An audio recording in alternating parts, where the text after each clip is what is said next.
Hello everyone, आप सभी लोगों का स्वागत है टीचिंग परीक्षा के आज के इस वीडियो में, जिसके अंदर में फ्रेंड्स बीपीएससी टीआरई 4.0 से रिलेटेड हमारी जो एक विशेष श्रृंखला चल रही है उसको एक कदम और आगे बढ़ाते हुए बहुत सारे क्वेश्चंस को हम लोग सॉल्व करेंगे। तो चलिए हम लोग शुरू करते हैं। यहाँ पर में जितने भी लोग हमारे साथ में यहाँ पर में जुड़ चुके हैं उन सभी लोगों का बहुत बहुत स्वागत है। सबसे पहले मैं उन सभी लोगों का बहुत बहुत शुक्रिया करना चाहूंगा जिन्होंने सेशन को लाइक कर दिया है, शेयर कर दिया है। जल्दी जल्दी से फ्रेंड्स जिन लोगों ने भी सेशन को लाइक कर दिया जल्दी जल्दी से एक बार हाथ ऊपर कर देंगे ताकि मैं देख सकूं कि कितने बच्चे लॉयल है जिन्होंने पहले यहाँ पर में एनर्जी दे दी है। हाथ ऊपर कर दीजिए जल्दी जल्दी से एक बार। चलिए बहुत सारे बच्चे यहाँ पर में, अविनाश है और भी बहुत सारे बच्चे हैं, श्रुति मिश्रा है, रोहित है, ठीक है, बहुत सारे बच्चे जिन्होंने पहले लाइक कर दिया, बहुत बहुत शुक्रिया आप लोगों का। चलिए फ्रेंड्स हम लोग यहाँ पर में शुरू करते हैं, ठीक है। हमारे सेशन को आप लोग शेयर भी कर दीजिएगा जल्दी जल्दी से, जहां भी आप लोग शेयर कर सकते हो।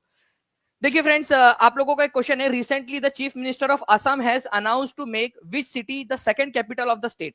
देखिए फ्रेंड्स, असम जो है ना, ठीक है, उन्होंने बोला है कि वो क्या करेंगे, एक सेकंड कैपिटल बनाएंगे, ठीक है। आसाम की कैपिटल क्या है पहले तो ये बताइए आप लोग, ठीक है। आसाम की एक कैपिटल तो है ही, अब उन्होंने कहा है कि आसाम की सेकंड कैपिटल बनाएंगे, ठीक है। तो जल्दी बताइए यहां पर में जी। तो देखिए फ्रेंड्स, आसाम की एक कैपिटल है वो आप लोग बताइएगा। सेकंड कैपिटल जो है डिब्रूगढ़ को बनाने का उन्होंने निर्णय लिया है, ठीक है। तो ये याद रखिएगा आप लोग कि दिसपुर जो है आसाम की राजधानी तो है ही पहले से, ठीक है, दिसपुर। अब डिब्रूगढ़ जो है इसको भी आसाम जो है अपनी राजधानी बनाना चाहता है। ये आप लोगों को टीचिंग परीक्षा ने, जितने भी टीचिंग परीक्षा के सब्सक्राइबर्स उन लोगों को पता होगा, कम्युनिटी के अंदर में भी आ गया था। पेड स्टूडेंट जितने भी है उन लोगों के लिए हम लोगों ने इमेज सेक्शन में भी इसको डाल दिया है। तो आसाम की दूसरी राजधानी डिब्रूगढ़ बनने वाली है। इंपॉर्टेंट क्वेश्चन है, प्लीज इसको याद रखिएगा आप सभी के सभी, ठीक है। तो ये एक जो है फ्रेंड्स घोषणा की है, इंपॉर्टेंट पॉइंट है, एग्जाम के अंदर में पूछा जा सकता है, तो प्लीज इस पर्टिकुलर पॉइंट को याद रखिएगा आप लोग। आसाम की राजधानी दूसरी वाली डिब्रूगढ़ बन रही है, बट अदरवाइज अगर आपसे पूछ रहे कि पहली राजधानी क्या है, ठीक है, तो दिसपुर है, ठीक है। डिब्रूगढ़ दूसरी बनेगी। कई सारे लोग गुवाहाटी लगा के आते हैं, ठीक है, गुवाहाटी नहीं है, दिसपुर है, ये याद रखिएगा आप लोग आसाम की राजधानी, ठीक है। बहुत बढ़िया, आप लोग जो है फ्रेंड्स कंटिन्यूसली आंसर लगा रहे, दोनों के दोनों लिख दीजिए आप नाम, ताकि आपको याद हो जाए हमेशा हमेशा के लिए। एक बार लिख दोगे कमेंट के अंदर में तो याद हो जाता है आप लोगों को, ठीक है। चलिए, तो रिसेंटली जो है फ्रेंड्स आसाम की दूसरी राजधानी कौन सी बनने वाली है, दिसपुर, ठीक है, अनाउंस किया गया है। Now friend next, Bihar estate TGT के अंदर में आया हुआ क्वेश्चन, कौन सा कथन भारत के लिए सही है, ठीक है। एनसीईआरटी बेस्ड क्वेश्चन है, आप लोगों का एस्टेट के अंदर में आया था, ठीक है। There is lack of religion freedom here. Bharat के अंदर में जो है धार्मिक स्वतंत्रता का अभाव है, बिल्कुल नहीं, ऐसा बिल्कुल भी नहीं है। भारत के अंदर में पूर्ण स्वतंत्रता है कि आप कौन सा धर्म मानना चाहते हो, कौन सा नहीं मानना चाहते हो, ठीक है, ये बिल्कुल आपको पूरी की पूरी स्वतंत्रता है। रिलीजन हैज प्राइमेसी है, यहाँ धर्म को प्राथमिकता दी गई है, बिल्कुल नहीं, यहाँ पर में धर्म को प्राथमिकता नहीं दी गई है, ठीक है। आपके कर्म को, आपके आपके नॉलेज को, आपकी जो है चरित्र को, ठीक है, आपकी एफिशिएंसी को, ठीक है, आपके टैलेंट को प्राथमिकता दी गई है यहाँ पर में। There is a lack of religious harmony है, यहाँ पर में धार्मिक सद्भाव का अभाव है, बिल्कुल नहीं, ऐसा बिल्कुल नहीं है। आज भी देखिए फ्रेंड्स, कोई भी अगर आप मान लीजिए जाते हो, ठीक है, किसी बस में आप चढ़े हो, तो आप ये बिल्कुल नहीं देखते कि वो बस जो है वो हिंदू चला रहा है, मुस्लिम चला रहा है, ईसाई चला रहा है या सिख चला रहा है, आप बैठ जाते हो, ठीक है। ये तो कुछ सिर्फ राजनीतिक लोग हैं जो आप लोगों को लड़ाते रहते हैं, कुछ लोग हैं लड़ाते बढ़ाते रहते हैं। अदरवाइज हमारे भारत के अंदर में बहुत सारी हार्मनी है, बहुत सारा सद्भाव है हमारे भारत के अंदर में।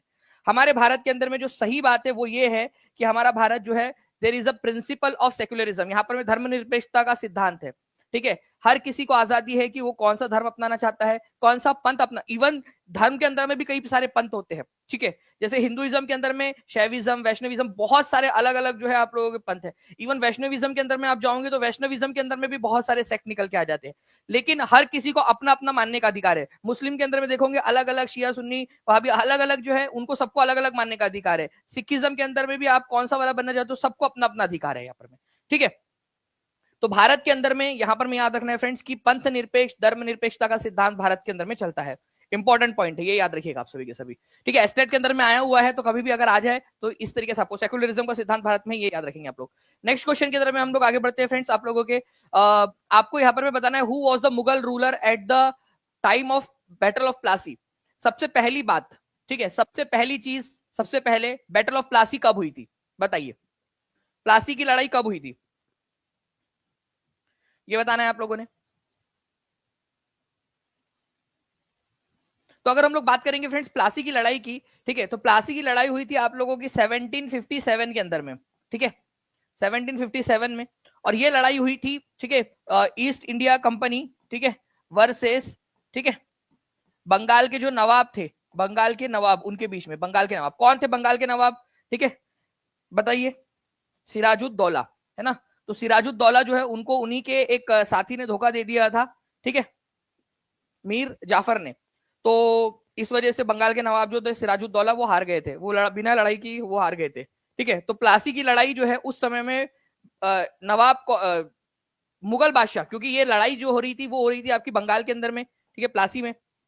आपसे पूछा जा रहा है कि पूरे भारत का जो मुगल बादशाह था वो कौन था उस समय में?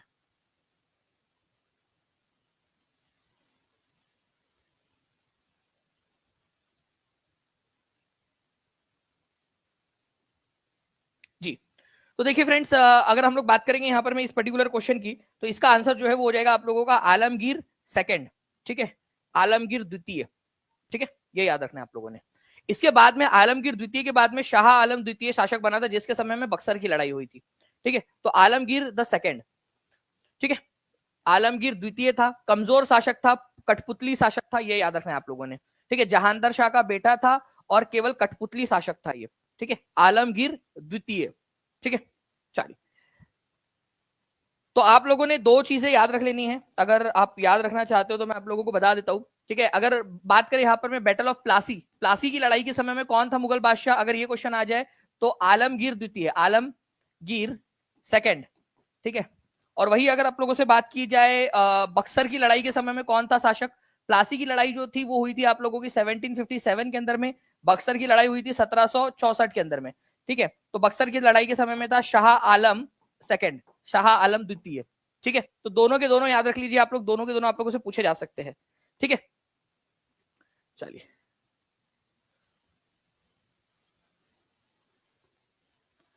चलिए बहुत बढ़िया फ्रेंड्स, आप लोगों के यहाँ पर में आंसर्स आने स्टार्ट हो गए आप लोगों के।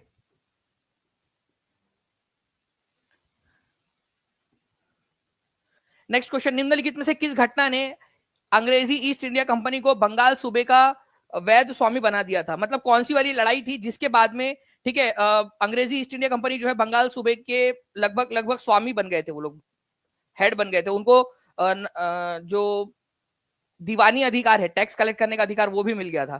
तो ये Patna high court assistant official paper के अंदर में आया था, तो आप लोगों से पूछा जा सकता है कभी भी।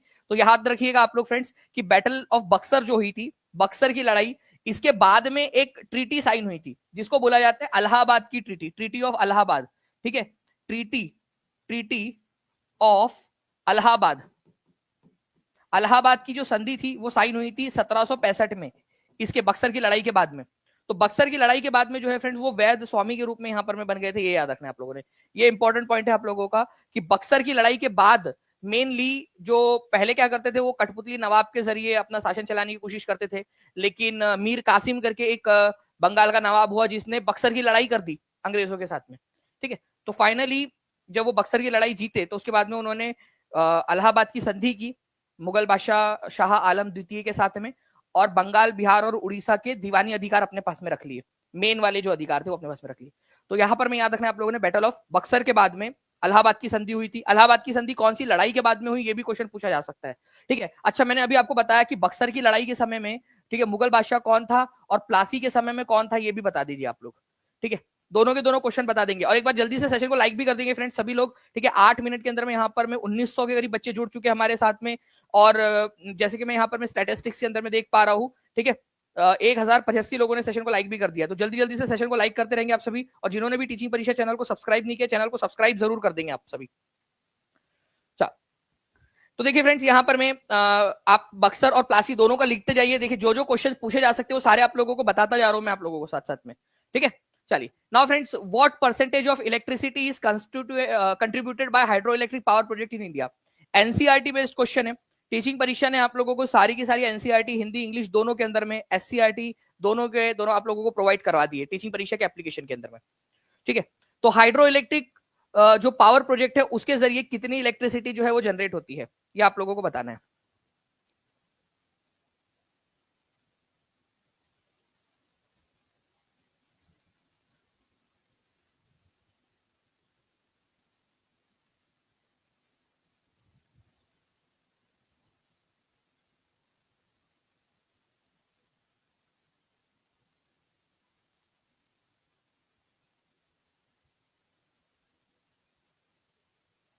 चलिए, तो देखिए फ्रेंड्स, अगर हम लोग बात करेंगे यहाँ पर मैं इस पर्टिकुलर क्वेश्चन की, तो आंसर आप लोगों को हो जाएगा हाइड्रो इलेक्ट्रिक पावर प्रोजेक्ट, जल विद्युत ऊर्जा परियोजनाओं के बारे में एज पर एनसीईआरटी। ठीक है, तो आंसर आप लोगों का जो है फ्रेंड्स वो हो जाएगा 22%। ठीक है, ये याद रखना है आप लोगों ने, एज पर एनसीईआरटी है ये आंसर 22%।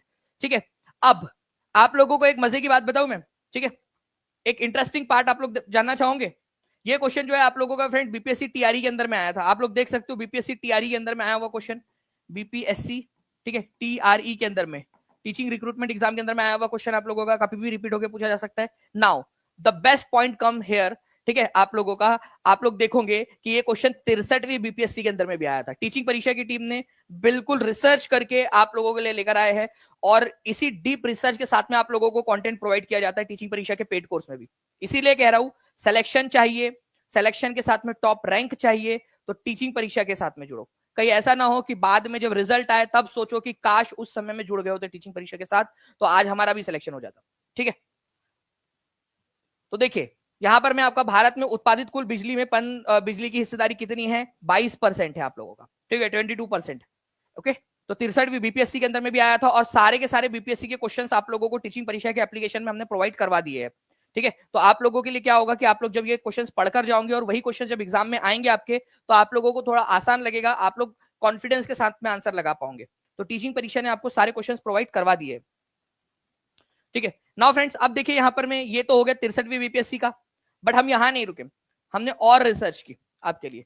तो बिहार एस्टेट के अंदर में आपका टीजीटी में सोशल साइंस में 6 सितंबर 2023 का जो क्वेश्चन पेपर था शिफ्ट नंबर 1 का, उसके अंदर में देखिए आज भारत में जल विद्युत ऊर्जा कुल उत्पादित बिजली का लगभग कितना प्रतिशत है योगदान देती है।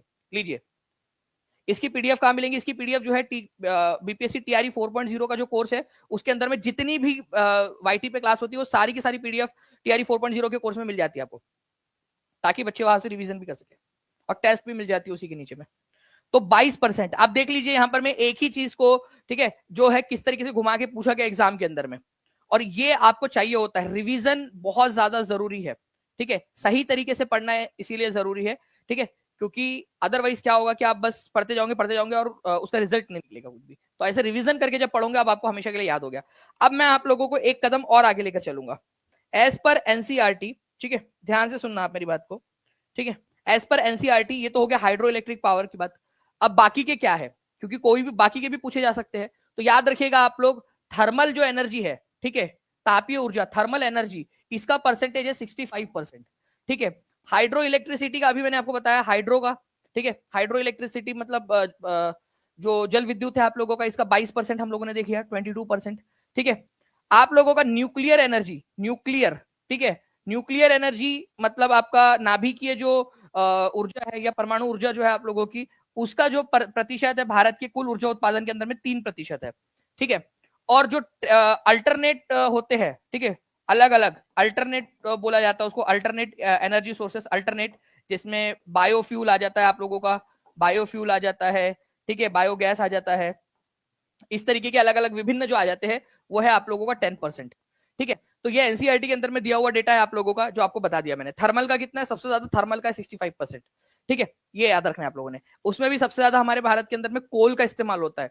ठीक है, कोल का 75% से ज्यादा थर्मल एनर्जी के अंदर में हम लोग कोल का इस्तेमाल कर रहे हो, जो पानी को गर्म करने के लिए, जिससे कि वो पानी को टरबाइन के ऊपर में डाला जा सके, टरबाइन घुमाने के लिए, पानी गर्म करने के लिए कोयले का इस्तेमाल करते हैं हम लोग थर्मल के अंदर में।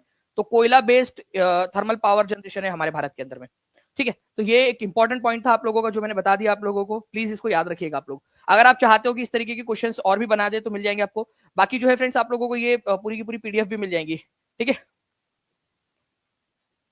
एग्जाम के जैसा एक बिल्कुल राखी कुमारी जी, सारे के सारे जितने भी टीचिंग परीक्षा के ऐप के ऊपर में जितने क्वेश्चंस होते हैं वो 5 ऑप्शंस वाले होते हैं। आप लोगों ने, कितने लोगों ने देखा है, कितने लोगों ने फील किया, 5 ऑप्शंस होते हैं। हम लोगों ने मैक्सिमम क्वेश्चंस के अंदर में आप लोगों को, ठीक है, none of the above, more than one of the above, इस तरीके के टेस्ट आपको प्रोवाइड की है, जो इस प्रकार से आप लोगों से जो पूछी जाती है, ठीक है, एग्जाम के अंदर में इस तरीके वाली। ठीक है, यहाँ पर में देख लीजिए, बच्चे हाथ भी ऊपर कर रहे, टीम एक बार दिखा देंगे प्लीज। ओके, देखिए कितने सारे बच्चे हैं जो हाथ ऊपर कर रहे हैं। आप देख सकते हो कि टीचिंग परीक्षा एग्जैक्ट वैसे ही क्वेश्चंस प्रोवाइड करवाता है आपको जिस तरीके के क्वेश्चंस पूछे जाते हैं एग्जाम के अंदर में। नाउ नेक्स्ट क्वेश्चन की तरफ में हम लोग आगे बढ़ते हैं फ्रेंड्स। आप लोगों को बताना है भारत के किस पठार में लौह एवं इस्पात उद्योग का सर्वाधिक संकेंद्रण है। ठीक है, आयरन एंड स्टील इंडस्ट्रीज का संकेंद्रण कहां पर में है?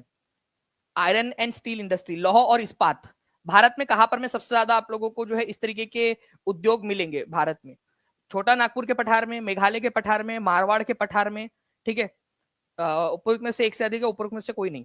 तो देखिए अगर मैं बात करूं यहां पर मैं आप लोगों से इस पर्टिकुलर क्वेश्चन की, तो लोहे से ही जो है फ्रेंड्स वो आपका इस्पात भी बनता है, स्टील लोहे का ही एक मिश्र धातु है वो, ठीक है। तो छोटा नागपुर पठार के अंदर में आपको लोहे लोहे की बहुत सारी खदानें मिल जाएगी। इसी वजह से छोटा नागपुर पठार जो है वहीं पर आप लोगों को, ठीक है, आयरन एंड स्टील इंडस्ट्रीज का कंसंट्रेशन या संकेंद्रण आप लोगों को मिल जाता है, ठीक है। तो छोटा नागपुर का पठार कहां पर में मिलेगा आप लोगों को? ये हमारा भारत है मान लीजिए, तो ये यहाँ पर में झारखंड, पश्चिम बंगाल, ठीक है, और बिहार के नीचे वाला जो इलाका है वहां पर में छोटा नागपुर का पठार है, ठीक है, इस इलाके के अंदर में। तो इस तरीके से ये क्वेश्चन पूछा गया एग्जाम के अंदर में, देख लीजिए आप लोग यहाँ पर मैं ओरिजिनल स्क्रीनशॉट आपके लिए लगा दिया है, ठीक है, बीपीएससी टीआरई एग्जाम का। तो टीचिंग परीक्षा आप लोगों को एग्जैक्ट क्वेश्चन के आधार पर पढ़ा रहा है। सेशन को लाइक जरूर करते रहेंगे जितने भी लोग देख रहे हैं, ठीक है।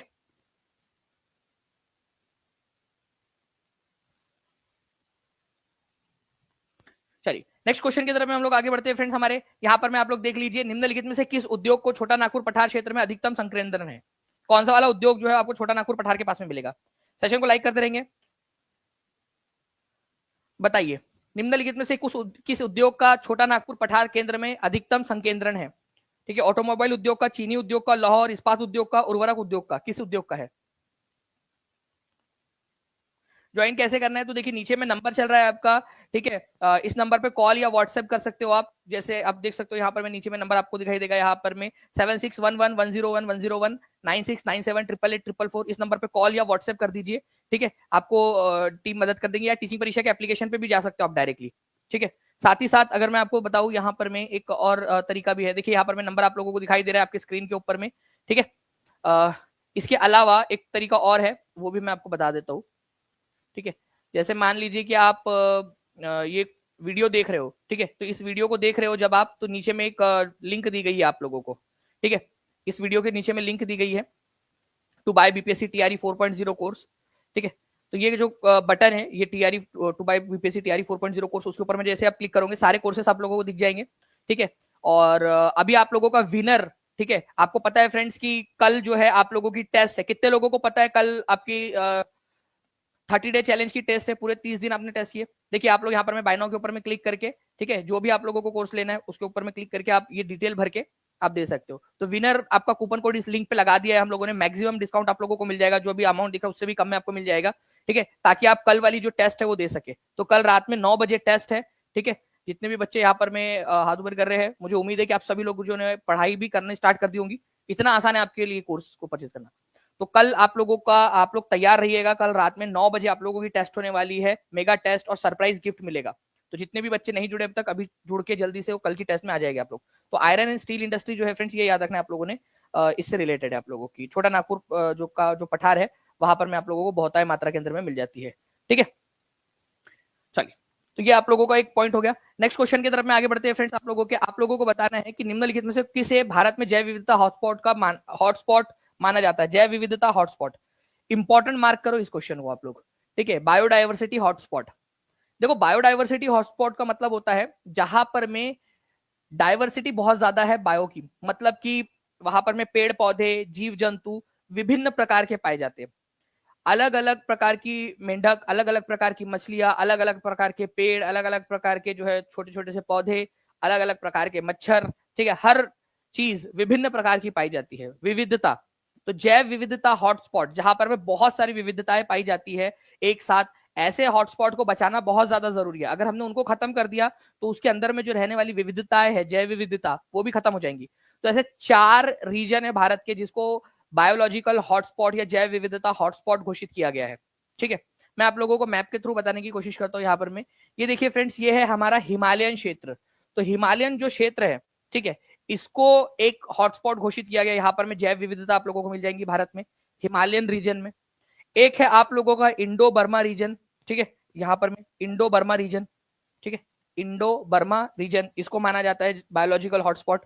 ये याद रखना है आप लोगों ने, इंडो बर्मा रीजन को, ठीक है। एक है आप लोगों का ये यहाँ पर में सुंडा लैंड, ठीक है, ये अंडमान निकोबार वाला जो इलाका है ना, ये सुंडा लैंड के अंदर में आता है।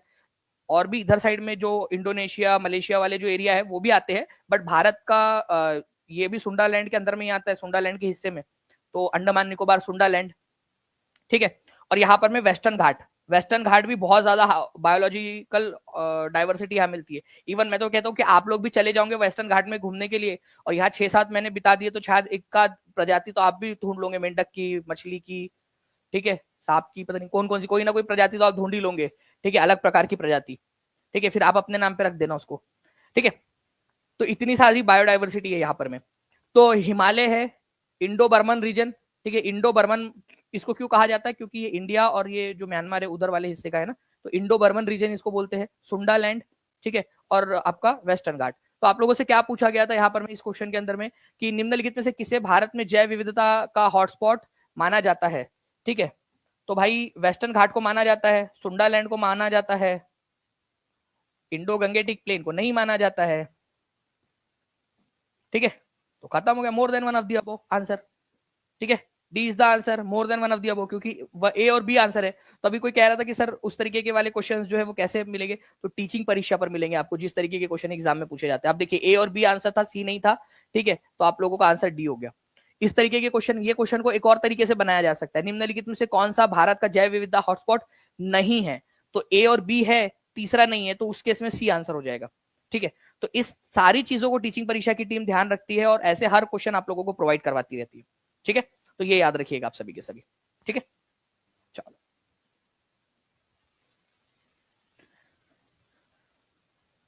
ओके नाउ, तो हिमालयन क्षेत्र है आप लोगों का एक, ठीक है, भारत बर्मा क्षेत्र है आप लोगों का, सुंडा लैंड है आप लोगों का यहाँ पर में, और यहाँ पर में पश्चिमी घाट है। और ये इतना प्यारा सा जो एनिमेशन आप लोगों के लिए ये जो बनाया है, ठीक है, इसका श्रेय जाता है सुश्री आभा शुक्ला जी को, ठीक है। उन्होंने काफी मेहनत करके देखिए आप लोगों के लिए बहुत प्यारा सा बनाया है। ये आप लोगों को पेड क्लास की जो पीपीटी है, पीडीएफ है, उसके अंदर में मिल जाएगा आप लोगों को, ठीक है, पूरा का पूरा। नाउ भारत का प्रथम गवर्नर जनरल कौन था, भारत का प्रथम गवर्नर जनरल कौन था बोल रही हैं, ठीक है, गवर्नर जनरल भारत का प्रथम, ठीक है, बताइए जल्दी से।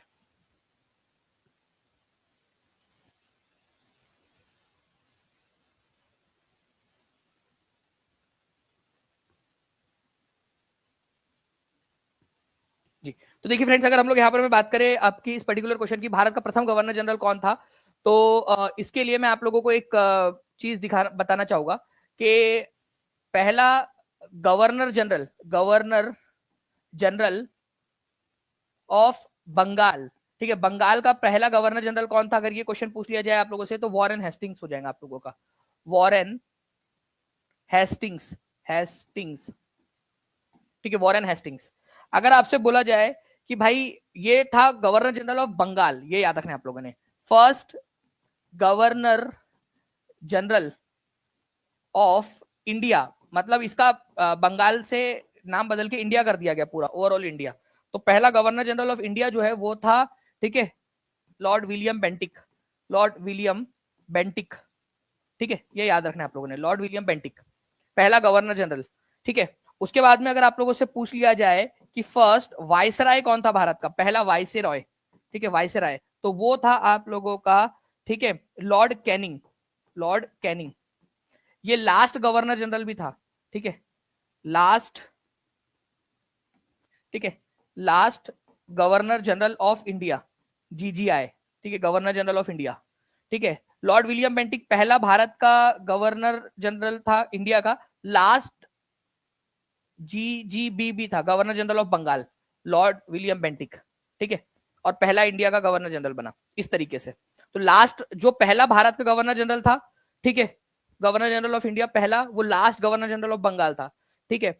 जो पहला वाइसराय बना, ठीक है, वो last governor general of India भी था, ठीक है। तो इस तरीके से भी आप लोग इसको याद रख सकते थे, ठीक है। चलिए, अगर आप लोग चाहते हो कि इन सारी चीजों के ऊपर में हर क्वेश्चन के ऊपर में आपको हर पॉइंट पे क्वेश्चन बना के दिया जाए आप लोगों को, तो आप लोग क्या करेंगे फ्रेंड्स, आप लोगों की जिम्मेदारी बनती है कि आप जहां भी शेयर कर सकते हो इस सेशन को शेयर कर देंगे, चैनल को सब्सक्राइब करने के बाद साथ ही साथ सेशन को लाइक भी जरूर कर देंगे।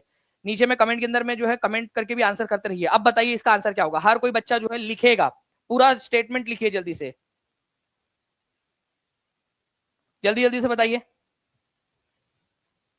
इस क्वेश्चन का आंसर क्या होने वाला है, first governor general of India, ठीक है, 66वीं बीपीएससी का क्वेश्चन आप लोगों का, देखते कितने लोग इसका आंसर लगा पाते हैं। भारत का प्रथम गवर्नर जनरल कौन था? हर कोई बच्चा कमेंट के अंदर में आंसर लगाएगा इसका। जितने भी बच्चे यहां पर में सी आंसर लगा रहे हैं उन लोगों को 21 तोपों की सलामी, ठीक है, और उनको तोप के सामने खड़े रख के, मतलब उनको तोप के सामने उन्हीं को खड़ा रखा जाएगा, ठीक है। अभी आपको बताया कि लॉर्ड कैनिंग भारत का वायसराय था, पहला viceroy. Governor general of India कौन था पहला? ठीक है, लॉर्ड विलियम बेंटिक, ठीक है। तो कहा दिया हुआ है लॉर्ड विलियम बेंटिक आप लोगों को? तो लॉर्ड विलियम बेंटिक जो है ना फ्रेंड्स, नहीं दिया हुआ है, इसी वजह से none of the above answer होने वाला है आप लोगों का, ठीक है। E is the correct answer. तो टीचिंग परीक्षा पर आप लोगों को इस तरीके से, जैसे एग्जाम में क्वेश्चन आ सकता है आप लोगों का, ठीक है, जो एग्जाम में आए हुए क्वेश्चन है, जैसे एग्जामिनर ने आपको कंफ्यूज करने की कोशिश की, उन सारे तरीकों से आपको पढ़ाया जाता है, ठीक है। ओके, तो यहां पर मैं आपका आंसर हो जाएगा none of the above. Lord Canning जो है ये फर्स्ट वाइसराय था। अगर पहला वाइसराय पूछ लिया जाए आप लोगों से तो लॉर्ड कैनिंग हो जाएगा आपका। 1857 का विद्रोह हम लोग पढ़ रहे हैं पेड क्लास के अंदर में, आपको बताया था 1857 के विद्रोह के समय भारत का वाइस गवर्नर जनरल कौन था, क्योंकि आखिरी गवर्नर जनरल के समय में हुआ था भारत का 1857 का विद्रोह, लॉर्ड कैनिंग था।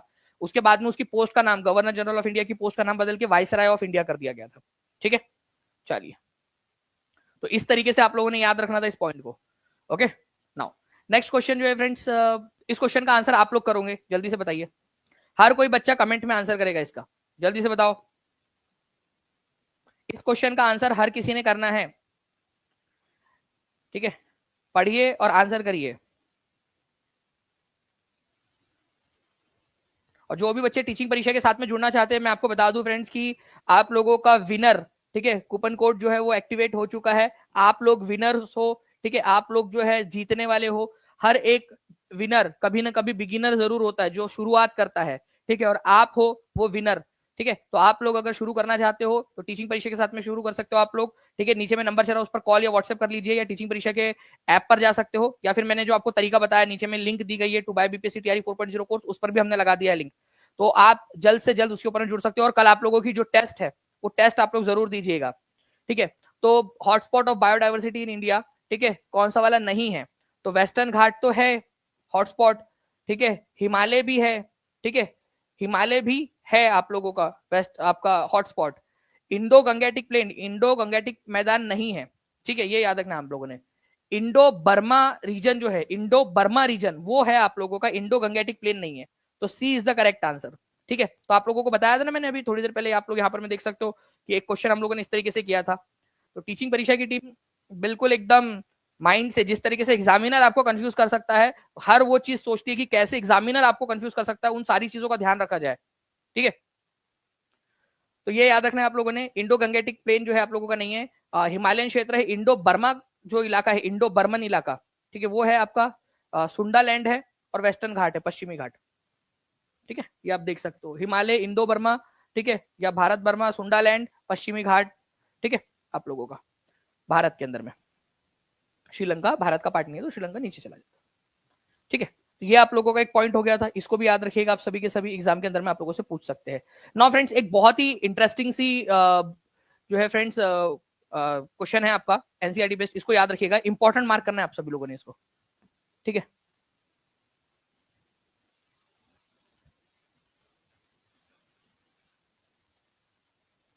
होगा तारिक जी, बिल्कुल होगा।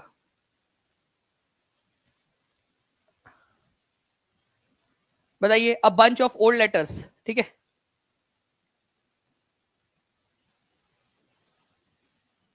देखिए, a bunch of old letters नाम से जो एक पूरी की पूरी बुक आप लोगों की प्रकाशित हुई है, इसके लेखक कौन है? तो आप लोगों को याद रखना है फ्रेंड, जवाहरलाल नेहरू ने, ठीक है, एक पुस्तक लिखी है a bunch of old letters. जो भी उनके पास में लेटर्स थे, ठीक है, उनको उन्होंने कंपाइल किया है, ठीक है।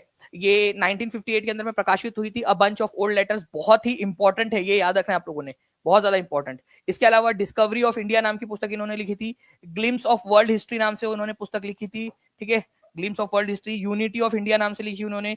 इंडिपेंडेंस एंड आफ्टर, ये उन्होंने आजादी के बाद में लिखी, ठीक है। इंडिया एंड द वर्ल्ड, ये भी बुक उन्होंने लिखी थी, ठीक है। तो ये कुछ इंपॉर्टेंट वाली बुक्स है जो उन्होंने लिखी है। अब बंच ऑफ ओल्ड लेटर्स जो है आप लोगों का एग्जाम के अंदर में ऑलरेडी आ भी चुका है, तो प्लीज इसको याद रखिएगा आप सभी के सभी लोग, अब बंच ऑफ ओल्ड लेटर्स, ठीक है।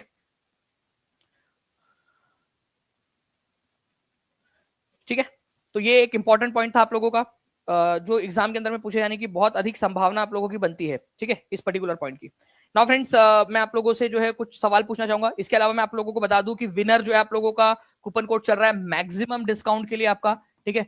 मैक्सिमम डिस्काउंट के साथ में अगर आप टीचिंग परीक्षा के कोर्स के साथ में जुड़ना चाहते हो तो आप लोगों को टीचिंग परीक्षा के एप्लीकेशन पर मिल जाएगा, जो लिंक दी गई है उसमें ऑटोमेटिक लगा हुआ है, ठीक है। जो लिंक आपको दी गई है उसमें आपको लगाने की भी जरूरत नहीं पड़ेगी, उसमें ऑटोमेटिकली लगा हुआ है, ठीक है। या फिर आप कॉल करके या व्हाट्सएप करके भी जानकारी ले सकते हो। नीचे में जो नंबर चल रहा है, टीम आपको नंबर दिखा देंगी बड़ा करके एक बार, ठीक है। इसके अलावा जो है फ्रेंड्स आप लोगों को बता दूं कि कल टेस्ट है आप लोगों की, ठीक है, मेगा टेस्ट है, तो कल सभी लोग तैयार रहिएगा, आप सभी के सभी, ठीक है। आप लोगों के 30 डे चैलेंज के लिए, जिस भी बच्चे ने 30 डे चैलेंज अच्छे से किया होगा वो बहुत आगे बढ़ चुका होगा, ऐसे मैं उम्मीद करता हूँ, ठीक है। 2000 प्लस आप लोगों ने लाइक्स भी कर दिए, बहुत बहुत शुक्रिया फ्रेंड्स। जहां भी शेयर कर सकते हो शेयर कर दीजिएगा। मैं कुछ क्वेश्चंस पूछता हूँ आप लोगों से, ठीक है, जल्दी जल्दी से आप लोग मुझे बता देंगे, आप लोग कमेंट करके, ठीक है। आप लोग मुझे बताइए कि जल विद्युत में भारत जो है वो कितना प्रतिशत जो है जल विद्युत उत्पादित करता है, जल विद्युत कितना प्रतिशत है भारत में। आपको 3 क्वेश्चंस कराया मैंने आज के आज ही इस पर्टिकुलर क्वेश्चन से रिलेटेड, ठीक है। आप लोग मुझे बताएंगे कि बक्सर की लड़ाई कब हुई थी, बक्सर की लड़ाई कब हुई थी, ईयर बताएंगे आप लोग, बैटल ऑफ बक्सर का ईयर। इसके बाद में एक संधि हुई थी, ठीक है, आप लोगों को बताना है ये संधि कौन सी संधि हुई थी, ठीक है, बक्सर की लड़ाई के बाद में। ये भी आप एक बार मेरे को कमेंट करके बता देंगे। अगले 10 मिनट तक जितने भी बच्चे कमेंट के अंदर में आंसर कर रहे होंगे उन लोगों को मैं हार्ट भी दे दूंगा कमेंट के अंदर में। मुझे बताना है, आप लोग बताओगे कि आसाम की second capital second capital second capital कौन सी बनने वाली है, ठीक है। ये भी आप लोग आंसर कर दोगे जल्दी से, क्योंकि ये भी क्वेश्चन आप लोगों को मैंने अभी जो है फ्रेंड्स करवाया हुआ है, आज ही सबसे पहला ही क्वेश्चन हम लोगों ने वो किया था, ठीक है। तो ये भी आंसर आप लोग कर दोगे जल्दी से, ठीक है। ओके, आसाम की सेकंड कैपिटल कौन सी है, ये वाला आपका क्वेश्चन था, ये जो हमने करवाया था आपको, इसका भी आंसर कर देंगे आप सभी के सभी। कमेंट में आंसर करना है आप लोगों ने, जैसे ही मैं सेशन बंद करूंगा वैसे ही आप लोगों के पास में जो है 5 मिनट का समय होगा, आप लोग आंसर करोगे। अगले 10 मिनट तक मैं कमेंट के अंदर में रहूंगा भी, ठीक है। जितने भी बच्चे सही आंसर देंगे उनके कमेंट को हार्ट भी दे देंगे हम, ठीक है। तो जल्दी से आप सभी लोग जाइए कमेंट के अंदर में, ठीक है, इस वीडियो के कमेंट सेक्शन के अंदर में, और इन सारे क्वेश्चंस के आंसर जो मैंने पूछा आपसे इसका आंसर भी जरूर कर दीजिएगा। इसकी पहली राजधानी क्या है असम की, और सेकंड कैपिटल, ठीक है, ये भी आंसर कर देंगे आप लोग। साथ ही साथ आप लोगों का मैक्सिमम डिस्काउंट के लिए जो है कूपन विनर है, ये याद रख लीजिएगा आप सभी, ठीक है। जल विद्युत में कितना प्रतिशत है, बक्सर की लड़ाई कब और कब हुई थी, और उसके बाद में कौन सी संधि हुई थी, ये बताएंगे आप लोग कमेंट के अंदर में। ओके, चलो, thank you very much friends, मिलते हैं हमारे नेक्स्ट क्लास में। आज 5 बजे भी आप लोगों की जो है फ्रेंड्स, जितने भी बच्चे हैं जो केवीएस और DSSS भी करना चाहते हैं, ठीक है, उन लोगों को भी बता दूं, केवीएस अगर आप केवीएस भी करना चाहते हो, DSSS भी करना चाहते हो आप लोग, तो आप लोगों के लिए एक बहुत अच्छा मौका है, ठीक है। ये वैकेंसी काफी लंबे समय से नहीं आई है और बड़ी वैकेंसी आने वाली है, तो विनर इस कोड का इस्तेमाल करके आप लोग जो है फ्रेंड्स इन कोर्सेज के अंदर में भी एनरोल कर सकते हो, ताकि आप लोग ज्यादा से ज्यादा जो है अपने चांसेस बढ़ा सको, ठीक है। आपको पता है कि 8 पे कमीशन आने वाला है, 8 पे कमीशन लगने के बाद में इसकी सैलरीज जो है आप लोगों की ऑब्वियसली बढ़ेगी, ठीक है। तो इसके अंदर में भी आप लोग जो है बेहतर अपना भविष्य बना सकते हो।